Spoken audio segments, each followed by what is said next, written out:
We turn our attention to the ANC's KwaZulu-Natal Elective Congress, which has begun in Durban. We're joined now to look at what implications the much-anticipated contest may bring. We're joined by election analyst Wayne Sussman. Wayne, thank you very much for availing yourself this afternoon. So when we take a look at this province, many have said that it's the kingmaker just because of the sheer numbers in terms of the members of the ANC in KwaZulu-Natal. Taking a look at the road to December, what is your perception in terms of who comes out as the leader? Good afternoon, Ms. Ramela. It's great to be on your program. I just want to set some context and background before answering your questions. The first image which comes to mind is the singing and the jubilation at this ANC KwaZulu-Natal conference. The images which we saw yesterday shows that this isn't the party, and that's what I'm going to contrast with soon, which had a very poor election result a few months ago in the 2021 local government elections. This is a party which is exuding conference, and a lot can change. Conferences are dynamic, and I'm going to get to why it's so dynamic, because it's a very unique provincial conference soon. The second thing I want to say, just to set the stage, is that if you look at the ANC's performance in KwaZulu-Natal in the 2014 election, when Jacob Zuma was still president of South Africa and the leader of the ANC gets 64-65% of the vote. With Cyril Ramaphosa as the president of the ANC in the 2019 elections, they fall to 54% of the vote. That's an 11% drop between provincial elections. And then we look at the 2021 local government elections, and the ANC drops to 41% in KwaZulu-Natal. So there's a steady downturn in support for the ANC in KwaZulu-Natal, which on the one hand, I understand the singing and I understand the jubilation, but this is a critical conference for the ANC. In your introduction, you spoke about the importance of KwaZulu-Natal, the number of voters there. Jacob Zuma's legacy and parting gift to the ANC is how he turned KwaZulu-Natal politics on its head. Under his leadership, the ANC dominated KwaZulu-Natal politics. As I said, 64-65% of the vote in 2014. And today, that is very, very different. Today, if one looks at the 2019 data in the national elections, in 2014, most votes for the ANC came out of KwaZulu-Natal. In 2019, they fall behind Gauteng. So Gauteng gives the most votes to the ANC.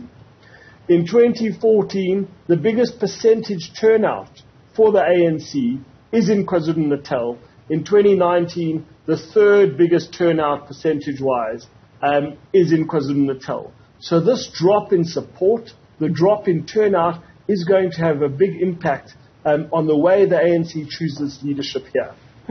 What do we put this drop in support, this waning support, what do we put it down to? You refer to the singing and the jubilation that we saw yesterday. We also heard some delegates singing Wenzeni Zuma, loosely translated, what has Jacob Zuma done? And you speak of his legacy in the province. Yes, so on the one hand, it's Jacob Zuma's legacy. As I said, the data is clear that under his leadership, the ANC had its best ever performance in KwaZulu-Natal. And there's another person looming large in this conference, and that is Zweli Mkhize. A lot of ANC activists are not happy with the way President Zuma and former KwaZulu-Natal Premier and Government Minister and senior ANC official Zweli Mkhize has been treated by the party. They are saying they're double standards with the way the step-aside rule has been handled, and that there is one standard for leaders from the ANC who come from KwaZulu-Natal and another standard for leaders who come from different parts of the country or different factions in the party. So that is looming large. The other thing to bear in mind is that, again, the ANC almost lost eThekwini. If it wasn't for tiny parties, many of them only have one seat in the eThekwini Council, the ANC would have lost that eThekwini Council. And I think delegates are saying when Jacob Zuma and or Zweli Mkhize were leading the country, the party and or the province, the ANC was performing much better. And we need to do whatever we can. We need to treat people like this better, and that can turn our fortunes around. Because the 2024 elections is much closer than people anticipate. And if you are going to an election, we're in a local government election, you only got 41%, the chance is real that the ANC could fall below 50% in KwaZulu-Natal. That is why it is absolutely critical that they choose the best leadership to renew the party, to re-inspire the activists, to deal with the political factions, to deal with the political violence. We have seen way too many ANC councillors getting assassinated. This is going to be critical for the leadership which is getting either elected or re-elected this weekend to deal with from Sunday morning. I'd like us to then expand on that point, right? So from your point of view, or perhaps from the work that you do, is it clear to you who that person is that will be best suited to lead the ANC in the province? Dudu, this is a fascinating, Ms. Romero, this is a fascinating election. Usually in ANC elections we get two factions, sometimes three factions. In this race, it's clear that there are four candidates vying for the leadership, possibly five, possibly six. So it just shows how fierce the contestation is, and it's a very fluid situation. So on the one hand, I always say in elections, incumbents have the best part. Sihle Zikalala is running for the leadership of the ANC in the province again. This is someone who's who is a former provincial secretary. That means that he had a big administrative role in controlling the destiny of the party. And by the way, this was when Zuma was the leader of the ANC as well. So he is someone who's very experienced. He's got Ndumseni Ntuli on his slate, the current provincial secretary, who is a very good operator and official in the party.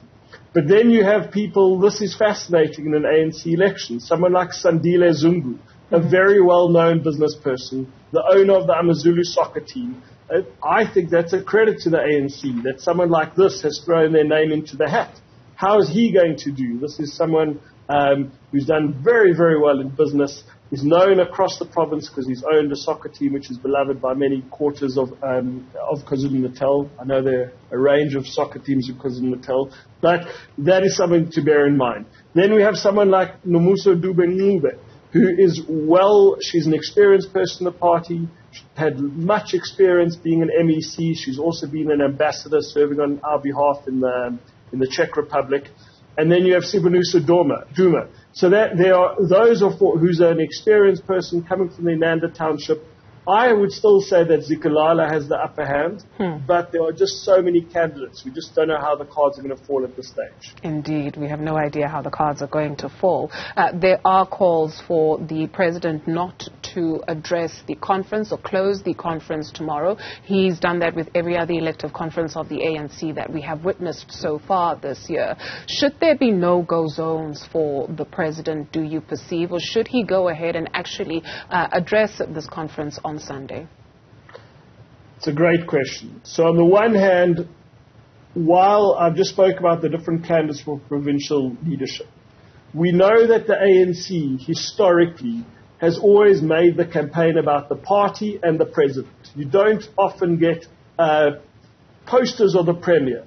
So the first thing I'm going to say is because of the president not being President Ramaphosa not being so popular in some parts of the province, the leader of the ANC in KwaZulu-Natal and the candidate for premier, I see them having posters in 2024 because I think that the ANC will need to differentiate them somewhat with President Ramaphosa. At the same time, I think it's not healthy for the ANC to boo the current leader of the party, to boo their current president, and he should be welcome to the province. And the party needs to, those factions need to put its differences aside and show unity, show that the party has put its internal differences aside, which plagued it in the 2021 local government elections. So even if there's deep factionalism, even if there's deep unhappiness, the party needs to portray a united party to its activists, to its voters, and to the public of South Africa.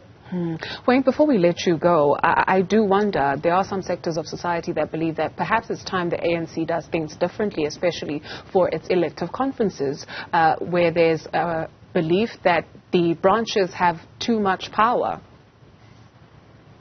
You're asking such great questions deserve very long answers. I think one of the things the ANC has to do differently is look at what they do in the United States of America, where you have a primary system, where any registered member of the ANC can participate in an election, because that will minimize the opportunity of corruption.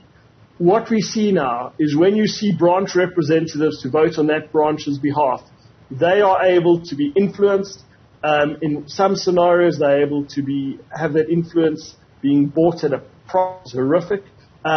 So I would say that to minimize corruption, to increase participation, to increase the relevance of the ANC to all its members, I would say it should relook at that system, look at a primary system where any member in good standing is able to vote for the leader they see best fit to serve their region, to serve the province, and ultimately the party on a national level. Always a pleasure. Wayne Sussman is an election analyst. Thank you very much for availing yourself this afternoon.